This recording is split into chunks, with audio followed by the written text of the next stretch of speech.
अब गुड़ को दूध और दही में खाने का नियम है, वो बागवट जी कहते हैं। वो कहते हैं जी दही में मिला के गुड़ खाया जाए, दही में मिला के गुड़ खाइए, दूध में गुड़ कभी मत मिलाइए,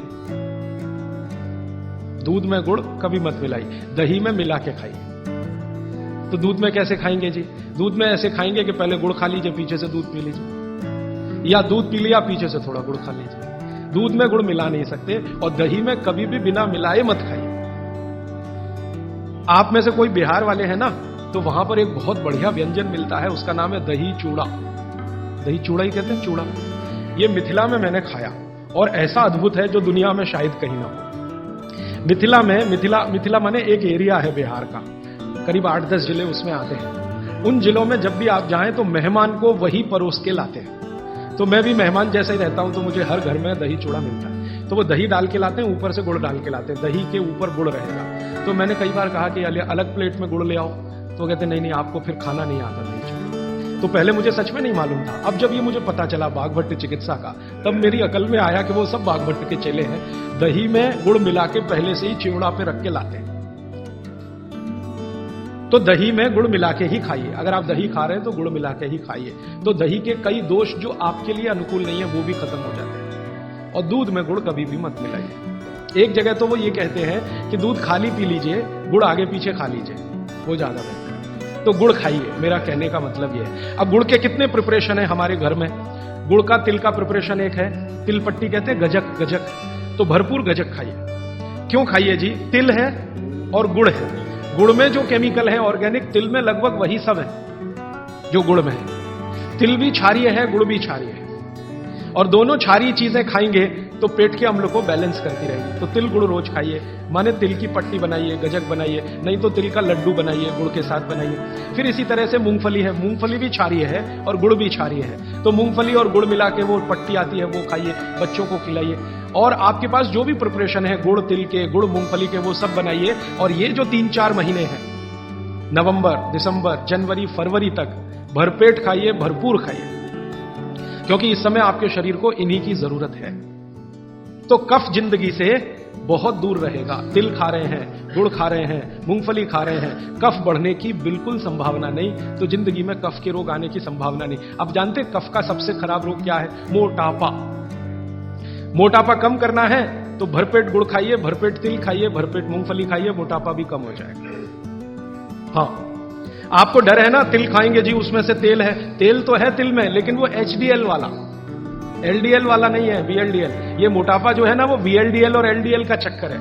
HDL जैसे ही बढ़ेगा, मोटापा अपने आप कम होगा, पेट अंदर ही जाएगा। आप में से कोई भी मेरे कहने पर 3 महीने एक एक्सपेरिमेंट कर लीजिए, तिल चबा चबा के खाइए। खाने के बाद 3 महीने के बाद वजन नापेंगे, 8-10 किलो कम मिलेगा, कम से कम इतना कम मिलेगा। खाना खाया, खाने के बाद आप सौंफ खाते हैं ना, सौंफ की जगह तिल खाइए, और काला खाया तो और ज्यादा वजन कम मिलेगा। काला तिल एक है, सफेद, काले की गुणवत्ता सफेद से भी ज्यादा है। लेकिन ये इन्हीं 4 महीनों में, गर्मी में अगर आपने यही तिल खाया तो प्रॉब्लम आएगी। बागवट जी कहते हैं कि तिल खाने का सबसे अच्छा समय वही है जो आज चल रहा है, ये फरवरी तक चलेगा। तो फरवरी तक, और कभी बहुत ज्यादा लिबरल हो तो होली के दिन तक वो कहते हैं तिल खाने का समय है। होली होते ही तिल कम करिए या खत्म करिए। फिर कुछ और चीज आएगी, वो क्या आएगी वो मैं बता दूं, लेकिन आप ये करके देख लीजिए। 4 चीजों को ज्यादा उपयोग आप करेंगे, वजन आपका कम होता जाएगा, पेट का अम्ल कम होता जाएगा, घुटनों के अंदर का जो कई बार कहते हैं ना डॉक्टर, यूरिक एसिड जमा हो गया जी। यूरिक एसिड, यूरिक एसिड क्या है? अम्ल ही तो है। तो ये यूरिक एसिड आपको कम करना है, तो गांठ के सब जो माने जोड़ों के दर्द आपको कम करने हैं, तो इनके लिए ये सब चिकित्सा बताई है। तिल है, गुड़ है, और मैंने एक चीज बोली थी कि अगर आप जैन नहीं हैं तो शहद है। शहद में बागवट जी कहते हैं छोटी मधुमक्खी का शहद, बड़ी का नहीं। तो शहद लाएं तो उसको पूछ लीजिए। तो एक हिस्सा हो गया कफ का। अभी दूसरा पित्त का हिस्सा। पित्त का हिस्सा बहुत क्लियर है, एकदम स्ट्रेट फॉरवर्ड है कि घी ज्यादा खाएंगे, पित्त आपका हमेशा सम रहेगा। और ज्यादा घी खाने का जो समय है वो बारिश के दिनों में और ये जो गर्मी के दिन होते हैं ना, उस समय घी ज्यादा खाइए ताकि पित्त को कंट्रोल करके रखें। और बात के लिए मैं पहले ही बता चुका हूं, शुद्ध तिल। अभी ये जितनी बात है आप सोचो कितनी सरल है। बस हमें अपनी जीवन शैली में थोड़ा बदलाव करना है। जीवन शैली में बदलाव से पहले मन में संकल्प लेना है कि जी हम तो ऐसे ही चलेंगे। दुनिया जिधर जाए जाए, हमें उससे मतलब नहीं, हम तो ऐसे चले। तो ये 3 चीजें अगर आपने देख ली तो बहुत अच्छा है। अब थोड़ा आगे चलें। अब और दूसरी चीजों पे मैं चलता हूं कि और कौन कौन सी चीजें हैं जो आपके आसपास हैं और आपके वात पित्त कफ तीनों को सम पे लाने में मदद कर सकती है। ये तीनों समभाग में रहे तो अच्छा होता है। और कौन कौन सी चीजें हैं? तो भागवती जी कहते हैं रसोई के बाहर जाने की जरूरत ही नहीं, सब वहीं है। भागवती जी ने एक सूत्र लिखा है, दुनिया का सबसे बड़ा औषधि केंद्र हमारा रसोई घर है। सबसे बड़ा औषधि रसोई घर है। अब दुर्भाग्य से हम रसोई में जिनको मसाला कहते हैं ना, मसाला, वहां मसाला कुछ नहीं है, सब औषधि। मसाले का और औषधि का अंतर मालूम है? ये मसाला तो शब्द ही भारत का नहीं है, पहले तो ये बता दो। ये अरबिक शब्द है, फारसी से अरबी में आया, अरबी से हमारे घुस गया, हिंदी में और जगह जगह घुस गया। ये विदेशी आए तो ये शब्द भी आया। हिंदुस्तान में 17वीं 18वीं शताब्दी का साहित्य जब मैं पढ़ता हूं तो जब तक मुगलों का राज्य रहा तब तक मसाले शब्द का बहुत उपयोग है। मुगलों के राज्य के पहले एक भी जगह किसी भी शास्त्र में मसाला नहीं है। चरक संहिता पढ़ी मैंने, कहीं भी मसाला नहीं है उसमें। सुश्रुत में कहीं मसाला नहीं है, बागवट की कहीं मसाला नहीं है। पुराने जितने लेखक हुए हैं ना 10वीं शताब्दी के पहले के, कहीं भी किसी ने मसाले शब्द का इस्तेमाल ही नहीं किया। हर जगह है तो औषधि है, औषधि औषधि, जीरा औषधि, धनिया औषधि, ये औषधि के रूप में है। तो इनकी जो प्रॉपर्टीज हैं रसोई घर की, औषधियों की, ये सब आपके चिकित्सा के लिए है। अब मुझे समझ में आता है कि हमारे पुराने जमाने की माताएं बहनें, जो हमारी दादी हैं, नानी हैं, उन्होंने अपनी अपनी बेटियों को जो कुछ सिखाया, सब्जी बनाना तो क्या क्या डालना, जीरा चाहिए, धनिया चाहिए, हींग चाहिए, मात्रा कितनी कितनी चाहिए, वो सब बड़े वैज्ञानिक और चिकित्सक लोग रहे होंगे। क्योंकि रोज हमारे शरीर में वात पित्त कफ की स्थिति सम और असम होती रहती है। आप जानते हैं सुबह जो है ना वात ज्यादा होता है शरीर में, सुबह सुबह, दोपहर को पित्त ज्यादा होता है, शाम को कफ ज्यादा होता है। तो ये पूरे 24 घंटे में ऊपर नीचे होता रहता है। तो 24 घंटे में जो वात पित्त कफ ऊपर नीचे होता रहता है, तो सब्जियों में उसी के हिसाब से औषधियां डाली जाती हैं। जैसे दोपहर की सब्जी बने, दोपहर की, तो मेरी दादी को मैंने देखा था कि दोपहर की सब्जी बनाएगी तो अजवाइन जरूर डालेगी उसमें, और वही सब्जी रात को बनाती थी तो अजवाइन नहीं डालती थी। तो एक दिन मैंने दादी से पूछा कि यही सब्जी दोपहर को मैंने खाई तो इसमें अजवाइन थी, शाम को खाई तो नहीं, क्यों? तो उसने उत्तर तो नहीं दिया। तो उसने कहा मेरी मां ने ऐसा सिखाया, बस बात खत्म हो गई। अब उस समय मैं भी मान लिया कि ठीक है, उसकी मां ने सिखाया। अब जब मैंने काम शुरू किया ये चिकित्सा पर, तब मेरे समझ में आया कि अजवाइन जो है पित्तनाशक है। घी के बाद, देशी गाय के घी के बाद जो सबसे ज्यादा पित्तनाशक दूसरी कोई चीज है तो वो अजवाइन है। और दोपहर को पित्त भड़कता है, आप जानते हैं, और वो स्वाभाविक है क्योंकि खाना खाने के लिए पित्त भड़कना ही चाहिए। तो उस समय अजवाइन डाली जाती है सब्जी में, क्योंकि दोपहर को ही शरीर को अजवाइन की जरूरत होती है पित्त को सम पे लाने के लिए। तो भारत में ज्यादातर माताएं बहनें ये बात जानती हैं कि दोपहर की सब्जी में अजवाइन चाहिए। दोपहर का दही है ना, दही का मट्ठा, उसमें भी अजवाइन का बघार लगता है। दोपहर की जितनी भी चीजें हैं ज्यादातर अजवाइन ग्रस्त होती है या अजवाइन से बनती हैं, क्योंकि पित्त को सम पे रखना है। तो आप सोचो जो लोग ये कर रहे हैं वो बिना कहे कितना बड़ा काम कर रहे हैं। हमने उसका वैल्यूएशन नहीं किया, ये हमारी मूर्खता। हमारे यहां तो एक बहुत बड़ा दुष्कर्म इस देश में हुआ है। अंग्रेजों के हम गुलाम हो गए, तो सब कुछ हम भूल गए, अपनी चीजें।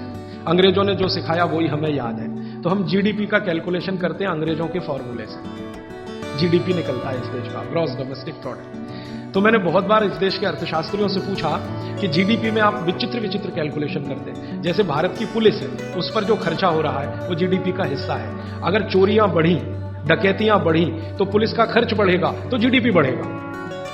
और प्रधानमंत्री छाती ठोक के कहेगा मेरे जमाने में जीडीपी 10% से ऊपर बढ़ गया। सो व्हाट, पुलिस का खर्च बढ़ गया, माने चोरियां बढ़ गई, डकैतियां बढ़ गई, अत्याचार बढ़ गए, अनाचार बढ़ गए, तो जीडीपी बढ़ गया, तो क्या बड़ी बात है। तो हमारे जो जीडीपी के कैलकुलेशन है बड़े विचित्र हैं। इसमें चोरी हो, डकैती हो, लूट मारी हो तो जीडीपी बढ़ेगा। लेकिन माताएं बहनें घर में जो करती रहती हैं वो जीडीपी में है ही नहीं, कैलकुलेशन ही नहीं है उसका। भारत सरकार कोई कैलकुलेशन नहीं करती कि किसी माँ ने 1 किलो पापड़ बना दिए तो जीडीपी बढ़ा कि नहीं, तो कहते हैं जी मालूम नहीं बढ़ा कि नहीं बढ़ा, क्योंकि कैलकुलेशन नहीं है। किसी माँ ने दाल की बड़ी बना दी 5 किलो दाल की, तो जीडीपी बढ़ा कि नहीं बढ़ा। आपका मन क्या कहता है, बुद्धि क्या कहती है, बढ़ा कि नहीं बढ़ा। किसी ने बड़ी बना दी, किसी ने पापड़ बना दिए, किसी ने कुछ बना दिया, किसी ने गोंद के लड्डू बना दिए, किसी ने मावे का कुछ बना दिया, तो जीडीपी तो बढ़ ही रहा है। लेकिन हम कैलकुलेट नहीं कर रहे हैं उसको, क्योंकि अंग्रेजों के यहां महिलाओं का किया हुआ काम महत्व का नहीं माना जाता। अंग्रेजों के यहां। ये जो अंग्रेज जात है ना दुनिया में, ये महिलाओं के किए हुए काम को काम ही नहीं मानती। आपको मालूम है 2000 साल यूरोप में महिलाओं को पुरुषों से हमेशा कम वेतन मिलता रहा, और आज भी है ये कई देशों में। वो मानते ही नहीं कि इनका कोई काम है। क्यों? वो महिलाओं में आत्मा नहीं मानते। हां, यूरोप का सबसे बड़ा दार्शनिक है प्लेटो, वो कहता है कि स्त्रियों में आत्मा ही नहीं होती, आत्मा सिर्फ पुरुषों में होती है। तो स्त्री जो करे वो बेकार है, पुरुष जो करे वही अच्छा है। तो उनके यहां से ये कैलकुलेशन हमारे यहां आ गया कि स्त्री कुछ भी करे तो काम ही का नहीं। तो अंग्रेजों का 200-250 साल जो राज चल गया, उसमें हम सबके दिमाग खत्म हो गए, सोचना विचारना बंद हो गया। तो हमने भी वही मान लिया। मैं अब इसको बदलना चाहता हूं, और मैं ये समझना चाहता हूं और समझाना चाहता हूं कि स्त्रियां जो कर रही हैं वो किसी डॉक्टर से कम नहीं है। बस अंतर इतना है कि डॉक्टर को आप फीस देकर उससे एडवाइस ले रहे हैं, हमारी दादी नानी फोकट में वही एडवाइस दे रही है, धनिया खाओ, जीरा खाओ और ये अजवाइन खाओ, आपके पेट की गैस खत्म हो जाएगी। और ये 3500 साल से वैसे का वैसा ही है, अजवाइन खाओ तो गैस खत्म होती ही है।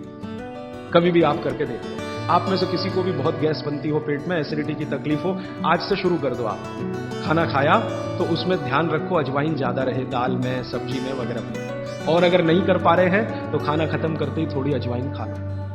अजवाइन ज्यादा तकलीफ ना कर दे, उसका बैलेंस है काले नमक के साथ। तो थोड़ा अजवाइन और काला नमक मिला के हर खाने के बाद खा के देख लो, 3 दिन में ना आपकी गैस बंद हो तो आप जो कहो मैं हारने को तैयार। ये गारंटी मैं नहीं दे रहा हूं, ये गारंटी अजवाइन दे रही है, मेरी गारंटी नहीं है, अजवाइन की गारंटी है। तो वो कहते हैं भागवत जी की पित्त को सम रखने के लिए हमारे रसोई में घी के बाद जो दूसरी चीज है वो है अजवाइन।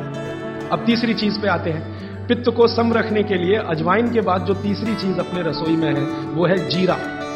जीरा 2 तरह का है, एक सफेद और एक काला, है ना। काला जीरा सफेद से भी अच्छा है। आप एक नियम ध्यान रख लो, मैंने आपसे कल कहा था, जिस चीज का रंग जितना गहरा वो उतनी ही अच्छी, भगवान की बनाई हुई, मनुष्य की नहीं। मनुष्य ने तो पेंट भी बना दिया है, बहुत गहरे रंग का है। भगवान की बनाई हुई हर चीज में ये नियम आप देखना कि भगवान की प्रकृति की बनाई जो चीज जितने गहरे रंग की है उसकी क्वालिटी उतनी ही अच्छी है। तो जीरा 2 है, एक सफेद और एक काला। काला जीरा सबसे अच्छा, पित्त को खत्म करने के लिए, सम रखने के लिए। तो आपकी रसोई में एक हो गया घी, देशी गाय का, पित्त को खत्म करने।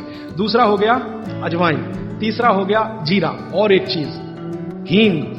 हींग तो आप सब समझते हैं ना, हींग भी भगवान की बनाई हुई है, आदमी ने नहीं बनाई। हींग के पहाड़ होते हैं, जैसे पत्थर के पहाड़ होते हैं ना, वैसे हींग के पहाड़ होते हैं। हींग वहीं से आती है। तो हींग है, जीरा है, अजवाइन है और देशी गाय का घी। अब इसके नीचे आता है धनिया। धनिया 2 तरह का है, एक सूखा और एक हरा। जब तक हरा उपलब्ध है आप खाइए, जब नहीं है तो सूखा खाइए, दोनों की क्वालिटी एक ही है। सूखे धनिया में कोई कमी नहीं आती। आपके मन में ये प्रश्न है ना, हरे पत्ते का धनिया में कुछ ज्यादा होगा, सूखे में कम, बिल्कुल नहीं है, दोनों में बराबर है। सूखने के बाद भी उसके गुणधर्म में कोई कमी नहीं। अब ऐसी पूरी लिस्ट है, मैंने तो आपको 5-7 बता दिया पित्त को कम करने के लिए क्या क्या। आपको पूरी लिस्ट है तो 108 है, 108 पित्त को खत्म करने के लिए रसोई में 108 चीजें हैं। वो पूरी लिस्ट देखनी है तो वो किताब है, आप ले लेना।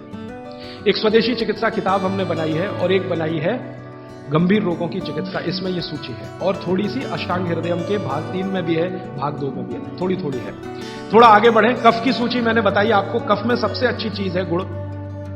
गुड़ के बाद दूसरे नंबर पर है शहद। जैन है तो शहद मत खाइए, ये मेरी भी विनती है आपको, क्योंकि नहीं तो मैं पाप का भागीदार बनूंगा जो आपसे कहूं कि शहद खाओ, और मुझे तो मोक्ष में जाना है, तो पाप की गठरी क्यों लाऊं। तो आप जैन है तो बिल्कुल शहद मत खाइए। अजैन है माने जैन नहीं है तो आप कोशिश करिए कम से कम खाएं, ना खाएं तो और भी अच्छा, क्योंकि अपने पास शहद का विकल्प है गुड़।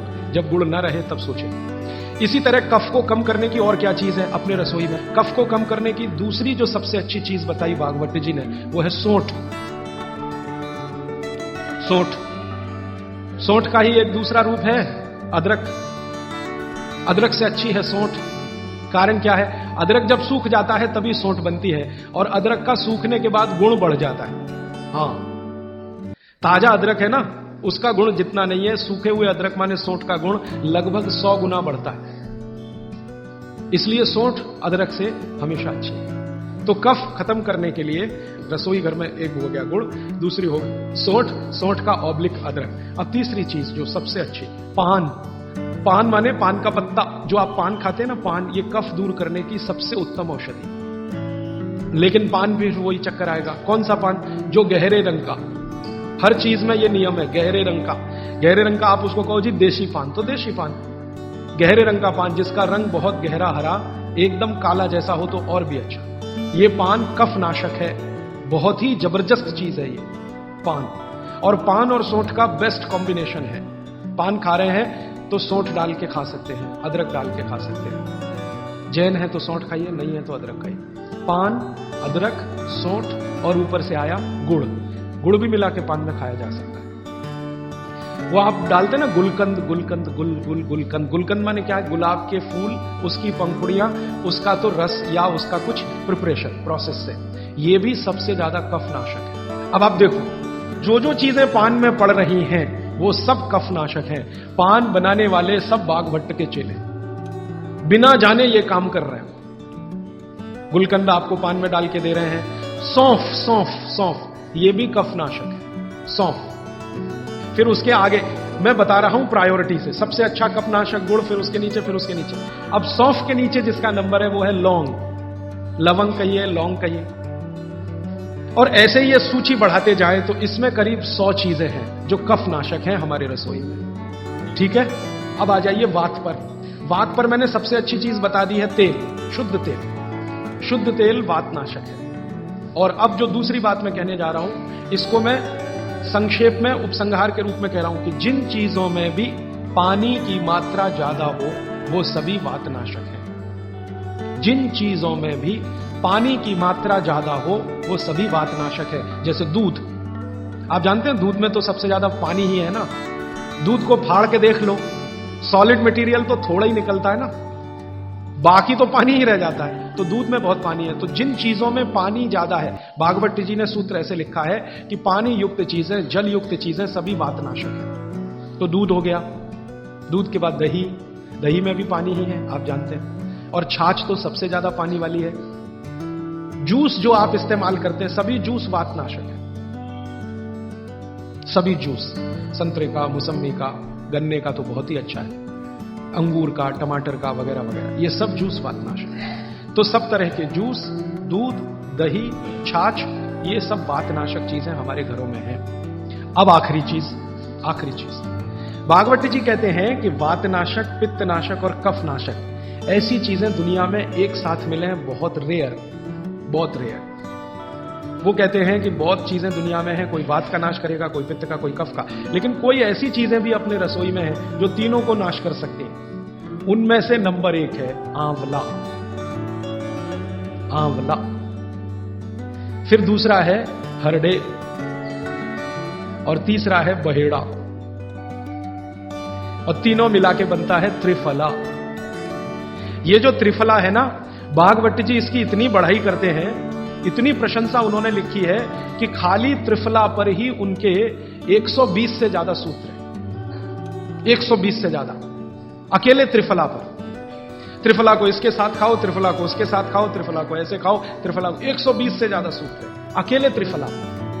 और वो ये कहते हैं कि ये जो त्रिफला है, इसमें सबसे अच्छा फल आंवला, फिर बहेड़ा, फिर हरडे, ये सबसे दुनिया में अद्भुत चीज है। लेकिन इसकी मात्रा के बारे में उन्होंने जो कहा है वो ध्यान रखिए। ज्यादातर लोग त्रिफला इस्तेमाल करते हैं, करिए, बहुत अच्छा है, लेकिन मात्रा ध्यान रखिए। हम क्या करते हैं कि हर, बहेड़ा, आंवला तीनों बराबर मात्रा में मिला के त्रिफला बनाते हैं। वो कहते हैं कि ये उतना उपयोगी नहीं है, और हमने करके भी देखा। वो कहते हैं कि त्रिफला सबसे अच्छा होता है 1, 2, 3 के अनुपात में। पहला है हरडे 1 अनुपात, दूसरा है बहेड़ा 2 अनुपात, और तीसरा है आंवला 3 अनुपात। अब इसको मात्रा में कहूं, अगर त्रिफला बनाना है तो हरडे लेना 100 ग्राम, बहेड़ा लेना 200 ग्राम और आंवला लेना 300 ग्राम। तो ये 100, 200, 300 ग्राम की मात्रा में आप जो त्रिफला चूर्ण तैयार करेंगे, वो कहते हैं ये अद्भुत है, वात, पित्त, कफ तीनों का नाश कर, तीनों का। अब वात, पित्त, कफ तीनों से आप अगर ग्रसित हैं तो आप त्रिफला जरूर लीजिए। कैसे लाएं? त्रिफला लेने के 2 नियम बताए उन्होंने, एक रात को और एक सवेरे। सवेरे का नियम उनका यह है कि सवेरे सवेरे अगर त्रिफला खाएं तो गुड़ के साथ, नहीं तो शहद के साथ। गुड़ या शहद। वैसे ही आप तय कर लीजिए, जैन है तो गुड़, अजैन है तो शहद। तो सवेरे का त्रिफला खाएं तो गुड़ या शहद के साथ, रात का त्रिफला खाएं तो दूध के साथ या गर्म पानी के साथ। त्रिफला तो एक ही है ना, सवेरे भी त्रिफला ही खा रहे हैं, रात को भी। लेकिन भागवती जी कहते हैं असर अलग अलग है दोनों के। रात को जो आप त्रिफला खाएंगे दूध के साथ या गर्म पानी के साथ, तो ये त्रिफला रेचक है। रेचक शब्द उन्होंने इस्तेमाल, रेचक माने पेट को साफ करने वाला, बड़ी आंत की सफाई करने वाला, शरीर के सब अंगों की सफाई करने वाला, झाड़ू लगाने वाला जो व्यक्ति, वो रेचक।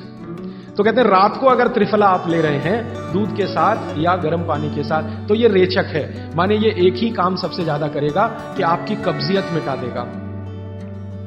कितनी भी पुरानी कब्जियत है मिटा देगा, 40 साल पुरानी भी मिटा देगा रात को। और जो दिन को त्रिफला खाया सवेरे गुड़ के साथ, तो वो कहते हैं ये पोषक है। एक शब्द है रेचक और एक है पोषक। पोषक माने शरीर को जो कुछ चाहिए, विटामिन सी चाहिए, विटामिन ए चाहिए, विटामिन डी चाहिए, या विटामिन के चाहिए, या कोई विटामिन चाहिए, या हमें माइक्रो न्यूट्रिएंट्स चाहिए शरीर को, कैल्शियम चाहिए, आयरन चाहिए, वगैरह वगैरह। तो शरीर को अगर पोषकता चाहिए तो त्रिफला सवेरे खाना, और शरीर में आप मानते हैं कि हमारी कब्जियत ठीक करने के लिए तो त्रिफला रात को खाना। दोनों समय के त्रिफले में बिल्कुल अलग तरह के परिणाम आते हैं। तो जो कहें हम तो स्वस्थ हैं जी, तो सवेरे ही त्रिफला खाओ स्वस्थ हैं तो, और जो कुछ बीमारियां हैं आपको तो रात को खाओ। ठीक है, मात्रा ध्यान रखना, 1 2 3 सम मात्रा का त्रिफला बहुत रेयर केस में इस्तेमाल होता है। एक या दो ही बीमारी हैं। अभी मैंने एक जगह इस्तेमाल किया था, एक वैज्ञानिक है, भाभा एटॉमिक रिसर्च सेंटर में काम करते हैं, उनको एक बीमारी हुई रेडिएशन से। रेडिएशन आप जानते हैं सभी एटॉमिक सेंटर में। तो उनका पूरा शरीर सड़ गया, एकदम सड़ गया, जगह जगह घाव, जगह जगह, और उसमें से खून निकलता, मवाद निकलता। वो बेचारे इतने परेशान, इतने हैरान, कहां कहां जा जाके, अमेरिका, कनाडा, सब जगह, कुछ इलाज हुआ नहीं, कोई रिलीफ मिला नहीं। कपड़ा भी नहीं पहन सकते, ऐसी स्थिति थी, हमेशा नंगे बदन रहते थे। तो ऐसे ही किसी ने मुझे उनके बारे में बताया। बंबई तो मैं अक्सर जाता रहता हूं कि राजीव भाई एक ऐसे व्यक्ति हैं, तो मैं उनको गया था मिलने और देखने। तो मैंने देखा सच में हालत बहुत खराब थी। तब मैंने उनसे कहा कि आप बहुत परेशान हैं। हाँ बहुत परेशान हूं, दवा सब काम लेके देख ली, कुछ उपयोग होता नहीं। मैंने कहा मैं होम्योपैथी दूं? उन्होंने कहा होम्योपैथी मैं नहीं लेना चाहता। तो मैं पूछा चलो आप फिर एक काम करो, त्रिफला चूर्ण खाओ, बस और कुछ मत करो। तो उन्होंने त्रिफला चूर्ण शुरू किया। ये मैंने बताया 1 2 3 शुरू किया, 3-4 महीने में रिजल्ट बहुत थोड़ा आया, थोड़ा आया। फिर मैंने कहा मात्रा बदल के देखते हैं। फिर उनकी सब मात्रा की मैंने, बराबर जितनी मात्रा आंवला, बराबर उतनी मात्रा बहेड़ा, बराबर उतनी हरडे। अभी स्थिति यह है कि वो बिल्कुल ठीक है। 1-1.25 साल उनको हुआ त्रिफला खाते खाते, बिल्कुल ठीक है, और पहले से ज्यादा प्रफुल्लित है, पहले से ज्यादा एनर्जेटिक है। आप जानते हैं रेडिएशन का दुनिया में इलाज नहीं है। ये उदाहरण मैंने जानबूझ के दिया, ऐसे सैकड़ों उदाहरण है मेरे पास। रेडिएशन का दुनिया में इलाज नहीं है, लेकिन त्रिफला चूर्ण के पास उसका इलाज है। अगर यही त्रिफला चूर्ण अमेरिका में हुआ होता ना, यूरोप में हुआ होता, तो अब तक इस पर पेटेंट लेकर करोड़ों डॉलर कमाए होते। ये हमारे यहां प्रचंड मात्रा में है, हर घर में है, हर गांव में है, इसलिए हमें इसकी कीमत नहीं मालूम। मैं आपसे फिर कह रहा हूं, आपके सोचने का नजरिया बदल दीजिए। प्रकृति ने जो चीजें प्रचंड मात्रा में हमको दी हैं, वो उतनी ही कीमती हैं। वो प्रकृति की हमारे ऊपर कृपा है जो हमारी जरूरत के हिसाब से दी है। आंवले का इतना उत्पादन इस देश में होता है, आप जानते हैं। बहेड़ा इतना मिलता है, हरडे इतना मिलता है, और लगभग फोकट की स्थिति में मिलता है। अब पता नहीं कौन कौन लोग उसी आंवले को 200-250 रुपए किलो च्यवनप्राश बना के बेच लेते हैं। ये जो च्यवनप्राश है ना, ये त्रिफला चूर्ण से कई गुना नीचा है। च्यवनप्राश पे जितना खर्चा कर रहे हैं, उससे बहुत कम खर्चे में आप त्रिफला खाइए, च्यवनप्राश से भी ज्यादा असर है। तो मेरी आपको आज के लिए ये आखिरी सूत्र थी कि आप अपने जीवन में वात, पित्त, कफ तीनों को सम रखना चाहते हैं तो आंवला, हरडे, बहेड़ा, आंवला, इन तीनों का उपयोग करना सीख लीजिए। घर में हमेशा इसको डब्बे में बना के पाउडर के रूप में रख लीजिए। अब आप कहेंगे इन तीनों को एक साथ खाएं, आप अकेला आंवला भी खा सकते हैं। आंवला तीनों दोष दूर करता है, वात, पित्त, कफ। हरडे तीनों दोष दूर करता है, वात, पित्त, कफ। और बहेड़ा तीनों दोष दूर करता है, वात, पित्त, कफ। इसलिए भागवत जी कहते हैं सर्वोत्तम फल यही है, आंवला, हरडे, बहेड़ा। दूसरे फलों से कई गुने ज्यादा ताकतवर यही फल है, आंवला, हरडे, बहेड़ा। अब आपको आखिरी एक छोटी सी बात कह दूं कि आप में से किसी को भी यह तकलीफ है कि आपके शरीर में मेद बढ़ा हुआ है। मेद माने मांस बढ़ा हुआ है। बहुत लोग परेशान है, मोटापा। मेद माने कफ बढ़ा हुआ है, सीधी सी बात। तो आप त्रिफला खाइए, कब खाना है? आपको रात को नहीं खाना है, सवेरे खाना है।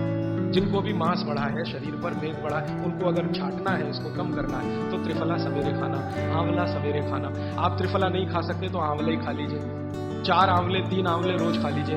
आंवले को मुरब्बा बना के खा लीजिए, मुरब्बा को और आंवले का अचार बना के खा लीजिए, आंवले की चटनी बना के खा लीजिए, जैसे भी है आंवला खा लीजिए। 3 से 4 आंवला जितना होता है ये पेट में जाते रहे तो साल भर में आप देखोगे आप पहले से ज्यादा स्लिम और ट्रिम हो जाएंगे। और आंवले के बारे में आज के जो वैज्ञानिक कह रहे हैं, आज के वो कहते हैं कि दुनिया का सबसे अच्छा एंटीऑक्सीडेंटल फल कोई है तो वो यही है। एंटीऑक्सीडेंट माने जो ऑक्सीडेशन की क्रिया को कम करे, और शरीर में हमेशा ऑक्सीडेशन चलता है। ऑक्सीडेशन में उम्र कम होती है, शरीर के हर अंग का क्षय होता है। तो अगर उम्र बढ़ानी है और अंगों का क्षय बचाना है तो आंवले से अच्छी कोई चीज नहीं। दैनिक जीवन में भोजन में इसको जरूर धारण करिए। भागवती जी कहते हैं कि जब त्रिफला खाएं, आंवले के बारे में तो वो कुछ नहीं कहते, वो कहते हैं साल भर खाओ, 2 साल खाओ, रोज खाओ, कोई दिक्कत नहीं। त्रिफला खाएं तो 3 महीने लगातार खाने के बाद थोड़े दिन छोड़ देना। 3 महीने 90 दिन खा के थोड़े दिन छोड़ देना, माने 15-20 दिन छोड़ देना, फिर अगले 3 महीने खा लेना, फिर 15-20 दिन छोड़ देना, फिर 3 महीने खा लेना। क्यों कर लेना ऐसा? वो कहते हैं कि ये छोड़ना जरूरी है बीच में, नहीं तो शरीर को आदत लग जाती है, और वो आपने अगर छोड़ा नहीं तो आपको कुछ दुष्परिणाम भी दे सकता है। लगातार अगर त्रिफला खाया तो कई दिन ऐसा लगेगा कमजोरी आ गई, अगर बीच में छोड़ा नहीं तो छोड़ के खाना। अब किसी व्यक्ति के लिए जो छोड़ने का समय है वो 3 महीने से थोड़ा पहले भी हो सकता है, ज्यादा भी हो सकता है, इसलिए मैंने बीच का बताया। 3-3 महीने करके छोड़ के खाना। अब आज के लिए सूत्र, आगे प्रश्न। जी, मात्रा कितनी? मात्रा में बता देता हूं। जिनको वजन कम करना है, वजन कम करने के लिए त्रिफला या आंवले का उपयोग करना है तो आंवला 3 से 4 और त्रिफला हमेशा बड़ा टीस्पून, एक तो छोटी चम्मच होती है, एक थोड़ी बड़ी चम्मच, तो 1 चम्मच, हाँ, गुड़ के साथ सुबह, नहीं तो शहद के साथ। और जिनको रेचक के रूप में उपयोग करना, पेट साफ करने के लिए, आंतों की सफाई करने के लिए, वो रात को खाएं। रात को भी आंवला लगभग 1 चम्मच, लेकिन छोटी चम्मच। कैसे खाना है? गुड़ के साथ कैसे मिलाएं? आंवले का चूर्ण आपके पास है, थोड़ा गुड़ ले लो, चूर्ण और गुड़ को ऐसे हाथ से मसल दो, वो लड्डू जैसा हो जाएगा, गुड़ उसको अपने में समा लेगा, फिर गुड़ खा लो। पीछे से थोड़ा दूध पी लो। मैंने आपको कहा था कि भागवत जी कहते हैं कि दूध एक ही चीज के साथ पिया जा सकता है, वो है आंवला। क्या कहते हैं? तानी। आप ऐसा करिएगा, ये प्रदीप भाई की दुकान पे चले जाइएगा, वो आपको शक्ल से दिखा देंगे, या कल यहां मंगवा के थोड़ा रख दीजिए, पहचान करने के लिए कि हर क्या है, बहेड़ा क्या है, आंवला तो आप सब पहचान कर। जी, हरड़ा को कड़का बोलते हैं, हरड़ा को कड़का, बहेड़ा को तानिकाय, बहेड़ा को तानिकाय, आंवला को पाल नेलिकाय, आंवला को पाल नेलिकाय या नेलिकाय सीधे कर देती हूँ। ये प्रदीप भाई ने एक सवाल पूछा है कि अगर हम वजन कम करने के लिए या मांस कम करने के लिए खाना चाहते हैं तो 2 बार खा सकते हैं? बिल्कुल नहीं, एक ही बार के लिए नियम है। सुबह ही सुबह आपके लिए सबसे अच्छा है। जो बाजार में त्रिफला चूर्ण मिलता है वो खा सकते हैं? मेरी आपको एक विनती है, बाजार का त्रिफला चूर्ण लाने से अच्छा है बाजार से आंवला लाना, बहेड़ा लाना, हरडे लाना, कूट पीस के अपने घर में बनाना। क्योंकि बाजार में कई बार बहुत सारी चीजें हैं जो कॉमर्शलाइज हो चुकी हैं और उनके असर अगर कम हुए तो आप भागवत को गाली देंगे। इसलिए रॉ मटेरियल लाके घर में तैयार करना, कूट पीस के। जी, आपने गुड़ की बहुत महत्वपूर्णता बताई, परंतु डायबिटीज पेशेंट्स क्या करें उसके लिए? गुड़ आप डायबिटीज में खाइए, भरपेट आंवले के साथ खाइए, त्रिफला के साथ खाइए, कोई तकलीफ नहीं, कोई तकलीफ नहीं है गुड़ खाने में। डायबिटिक लोग भी गुड़ खा सकते हैं, शुगर ना खाएं। और जूस का क्या करें? डॉक्टर्स तो कहते हैं डायबिटीज डोंट ईट फ्रूट्स करके। आप बिल्कुल चिंता मत करिए, आप भगवान की दी गई जो शक्कर है, ईश्वर की दी गई शक्कर है, जूस में है, फल में है, वो आपको शायद मालूम है या नहीं। शक्कर जो है ना, शुगर, इसके कई रूप हैं। एक है ग्लूकोज, एक है सुक्रोज, एक है फ्रक्टोज। तो ये जो फल वगैरह की शक्कर है, ये फ्रक्टोज फॉर्म की ज्यादा होती है और ये आसानी से डाइजेस्ट होती है। गुड़ की भी उसी कैटेगरी में आती है। तो आप चीनी मत खाइए, गुड़ खा सकते हैं, शहद खा सकते हैं, फल खा सकते हैं। मीठे कोई भी फल खाने में तकलीफ नहीं है, बशर्ते कि त्रिफला खाते रहें, थोड़ा त्रिफला लेते। जिनको भी डायबिटीज है वो भी त्रिफला का सेवन करें, क्योंकि डायबिटीज मैंने कहा ना वात का रोग है, तो वात कम करेगा। त्रिफला में तीनों चीजें हैं जो वात नाशक हैं, आंवला, हरड़ा, बहेड़ा। त्रिफला आपने कहा लेना है रात को और सुबह कब लेना? जैसे खाने के पहले, खाने के बाद? रात को तो आप लें, पेट साफ करना हो, कॉन्स्टिपेशन दूर करना हो। देखिए मैं अब थोड़ा बता ही दूं, बवासीर अगर किसी को है, ठीक करने के लिए त्रिफला लेना चाहते हैं तो रात को लें। मूड व्याध, पाइल्स जिसको आप कहते हैं, हेमोरॉइड्स, वो जब भी ठीक करने के लिए त्रिफला लें तो रात को लें। बगंदर, ये ठीक करने के लिए त्रिफला लें तो रात को लें। माने मेरे कहने का है, पेट से जुड़ी बीमारियां ठीक करने के लिए त्रिफला उपयोग करना है तो रात को। चम्मच एक छोटी, दूध के साथ या गर्म पानी के साथ। और अगर आपको मांस कम करना है, कफ नाशक बीमारियां, कफ से जुड़ी हुई बीमारियां, तो सुबह खाने के बाद लेंगे, रात को, और सवेरे लेंगे खाने के पहले। खाने के ही नहीं, नाश्ते के भी पहले 40 मिनट, नाश्ता करने से 40 मिनट पहले। जी आपने बताया कि त्रिफला 1, 2, 3 के अनुपात में बनावे हैं, तो आपने जो मुंबई वाली बात करी, तो मुंबई वाले भाई साहब को पहले आपने 1, 2, 3 के अनुपात वाला ये त्रिफला दिया, वो जो बराबर काम नहीं किया तो फिर आपने समकालीन दिया और वो बिल्कुल ठीक हो गए। तो ये क्या प्रोसेस हुआ? हाँ, ये सवाल थोड़ा टेक्निकल है। इसमें हुआ क्या कि जब आंवले में हरड़ा बहेड़ा और आंवले को 1, 2, 3 के अनुपात में हम रखते हैं तो आंवला ज्यादा है। आप निश्चित रूप से देखें, 3 मात्रा है, आंवला ज्यादा है। आंवला माने विटामिन सी का भंडार, आंवला माने कैल्शियम का भंडार, आंवला माने ये, आंवला माने वो। तो अब जब बीमारी उनको रेडिएशन की थी तो ऑलरेडी उनके शरीर का विटामिन सी बढ़ा हुआ है, क्योंकि रेडिएशन से वो एक्स्ट्रा होता है। तो हमने देखा आंवला अगर मात्रा उनके साथ है तो वो काम नहीं कर पा रहा है इतना, जब 3 मात्रा का है, क्योंकि जो चीज पहले से बढ़ी है वो और बढ़ाएगा।